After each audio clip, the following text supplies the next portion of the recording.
Hello ಎಲ್ಲರಿಗೂ. ಈ ವಿಡಿಯೋದಲ್ಲಿ ನಾವು ಹೇಗೆ ಯೂಸರ್ ಅಕೌಂಟ್ ಕ್ರಿಯೇಟ್ ಮಾಡಬೇಕು ಅನ್ನೋದನ್ನು ತೋರಿಸ್ತೀವಿ. ಮೇಲಿನ ಹೆಡರ್ ಸೆಕ್ಷನ್ನಲ್ಲಿ ಎಡಬದಿಯಲ್ಲಿ ಒಂದು ಮೇನ್ ಮೆನ್ಯೂ ಟ್ಯಾಬ್ ಇದೆ. ಈ ಮೇನ್ ಮೆನ್ಯೂ ಟ್ಯಾಬ್ ಮೇಲೆ ಕ್ಲಿಕ್ ಮಾಡಿ. ಈ ಮೇನ್ ಮೆನ್ಯೂ ಒಳಗೆ ಮ್ಯಾನೇಜ್ ಆಪ್ಷನ್ ಇದೆ.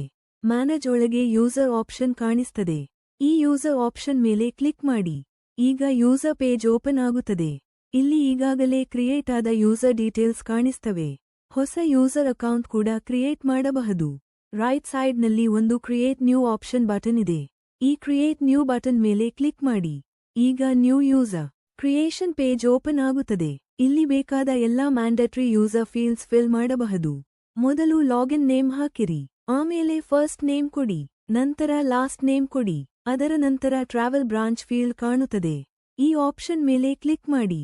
ಈಗ ಎಲ್ಲ ಆಕ್ಟಿವ್ ಟ್ರಾವೆಲ್ ಬ್ರಾಂಚ್ ಹೆಸರು ಕಾಣುತ್ತದೆ. ಈ ಯೂಸರ್ ಅಸೈನ್ ಆಗೋ ಬ್ರಾಂಚ್ ನೇಮ್ ಅನ್ನು ಡ್ರಾಪ್ ಡೌನ್ ಲಿಸ್ಟ್ ನಿಂದ ಸೆಲೆಕ್ಟ್ ಮಾಡಿದರೆ, ಉದಾಹರಣೆಗೆ ನಾವು ಬ್ಯಾಂಗಲೋರ್ ಬ್ರಾಂಚ್ ಸೆಲೆಕ್ಟ್ ಮಾಡಿ. ನಂತರ ಕೆಳಗೆ ಸ್ಕ್ರಾಲ್ ಮಾಡಿ. ಇಲ್ಲಿ ಅಡ್ರೆಸ್ ಡೀಟೇಲ್ಸ್ ಆಡ್ ಮಾಡಬಹುದು. ಅಡ್ರೆಸ್ ಡೀಟೇಲ್ಸ್ ಕೂಡ ಹಾಕಿ.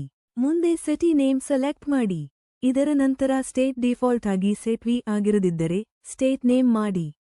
ಸ್ಟೇಟ್ ನೇಮ್ ಕೂಡ ಸೆಲೆಕ್ಟ್ ಮಾಡಿ. ನಂತರ ಪಿನ್ ಕೋಡ್ ಡೀಟೇಲ್ಸ್ ಎಂಟರ್ ಮಾಡಿ. ಕಂಟ್ರಿ ಈಗಾಗಲೇ ಡಿಫಾಲ್ಟ್ ಆಗಿ ಸೆಲೆಕ್ಟ್ ಆಗಿರುತ್ತದೆ.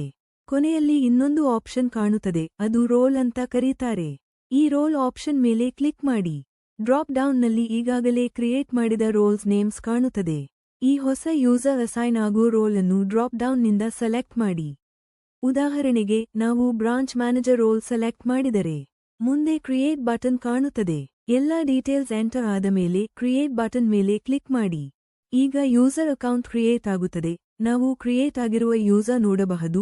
ಯೂಸರ್ ಆಕ್ಟಿವ್ ಸ್ಟೇಟಸ್ನಲ್ಲಿ ಇದೆ.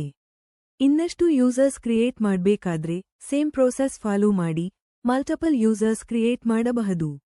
ವಿಡಿಯೋ ನೋಡಿದಕ್ಕೆ ಧನ್ಯವಾದಗಳು. ಶುಭ ದಿನ.